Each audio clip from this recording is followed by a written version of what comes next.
A terceira turma do STJ decidiu por unanimidade que pais que não tenham vacinado seus filhos contra a Covid, mesmo que por contraindicação médica, podem ser multados. O caso que levou a essa decisão teve origem no Paraná, o meu estado, quando uma escola denunciou ao Conselho Tutelar que uma menina de 11 anos não havia sido vacinada. Inicialmente, o Conselho Tutelar multou os pais da criança em 3 salários mínimos. Os pais recorreram à Justiça Estadual, que manteve a multa.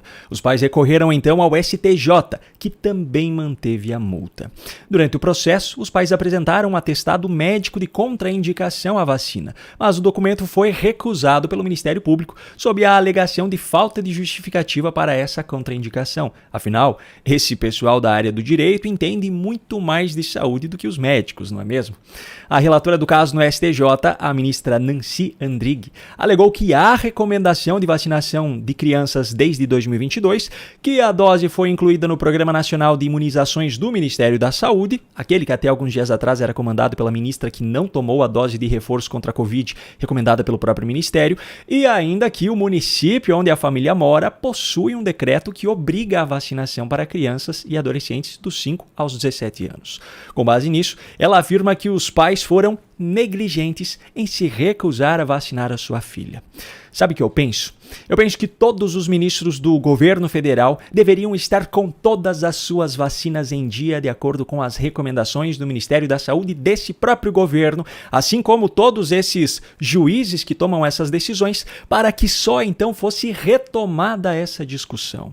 Enquanto isso não acontece, decisões como essa não passam de uma clara demonstração da hipocrisia de pessoas que usam do poder dos seus cargos para obrigar a população a fazer aquilo que eles próprios não fazem e ainda em questões sobre as quais eles não têm nenhum conhecimento técnico.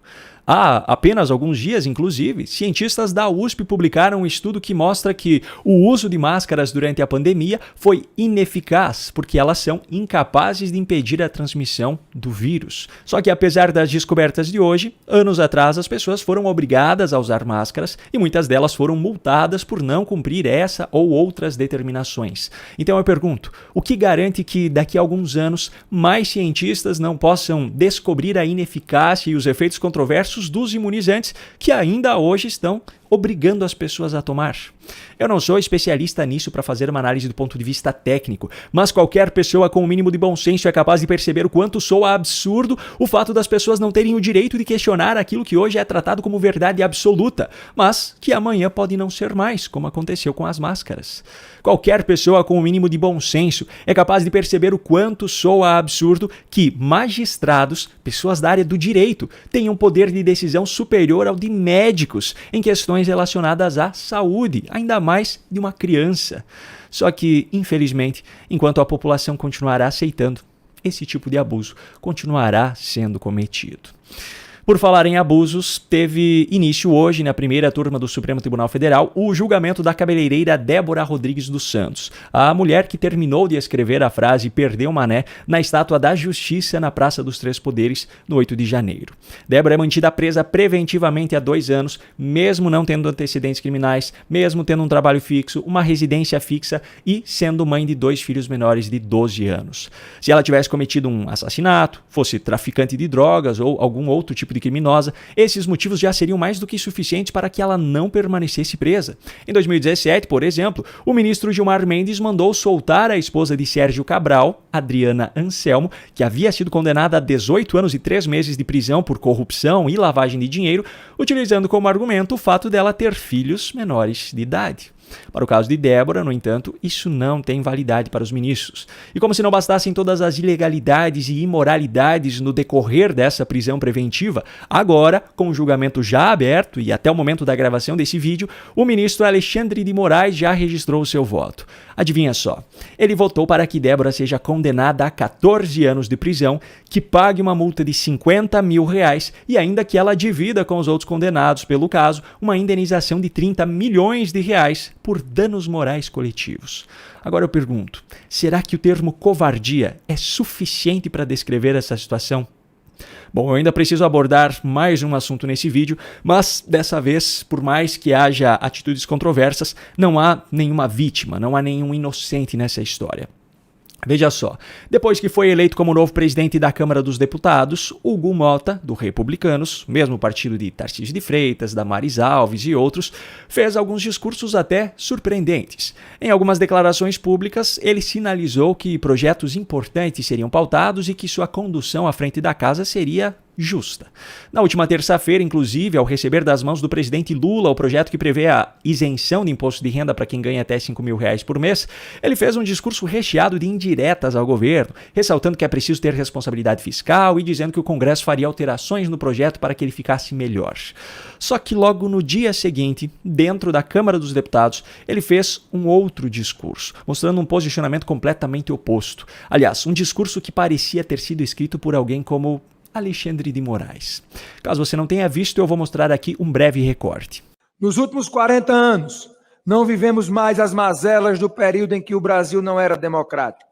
Não tivemos jornais censurados, nem vozes caladas à força. Não tivemos perseguições políticas, nem presos ou exilados políticos. Não tivemos crimes de opinião ou usurpação de garantias constitucionais. Estranho, não é mesmo? O que será que pode ter levado Hugo Mota a mudar tanto assim o seu discurso? Bom, o que foi eu não sei, mas há algumas coincidências em paralelo a essa história.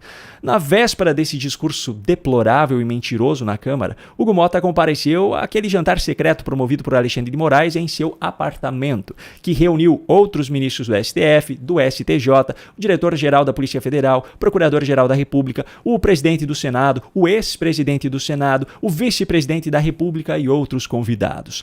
Coincidentemente também, nesses últimos dias veio à tona um vídeo de uma delação feita em 2017 por um empresário no âmbito de uma investigação que apurava um esquema de apropriação indevida de recursos federais destinados a uma obra de pavimentação em um município na Paraíba.